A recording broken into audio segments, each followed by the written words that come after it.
ಈಗ ಹವಾವರ್ತಮಾನ. ರಾಜ್ಯದ ಒಳನಾಡಿನಲ್ಲಿ ನೈಋತ್ಯ ಮುಂಗಾರು ಸಾಮಾನ್ಯ, ದಕ್ಷಿಣ ಒಳನಾಡಿನಲ್ಲಿ ದುರ್ಬಲವಾಗಿತ್ತು.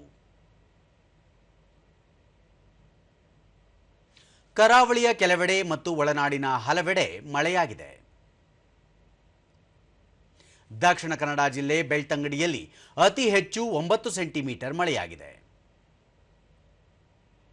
ಉಳಿದಂತೆ ಕೊಲ್ಲೂರು 6, ಸುಬ್ರಹ್ಮಣ್ಯ 5, ಉಪ್ಪಿನಂಗಡಿ, ಧರ್ಮಸ್ಥಳ, ಆಗುಂಬೆ, ತೀರ್ಥಹಳ್ಳಿ 4, ತಾಳಗುಪ್ಪ, ಮೂಡುಬಿದ್ರೆ, ಜೋಯಿಡಾ, ಕಾರ್ಕಳ, ಲೋಂಡಾದಲ್ಲಿ 3 ಸೆಂಟಿಮೀಟರ್ ಮಳೆಯಾಗಿದೆ.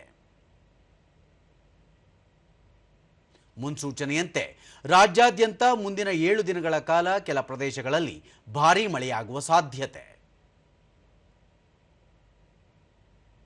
ಕರಾವಳಿ ತೀರ ಪ್ರದೇಶದಲ್ಲಿ ಗಂಟೆಗೆ 45 ರಿಂದ 60 ಕಿಲೋಮೀಟರ್ ವೇಗದಲ್ಲಿ ಗಾಳಿ ಬೀಸಲಿದೆ.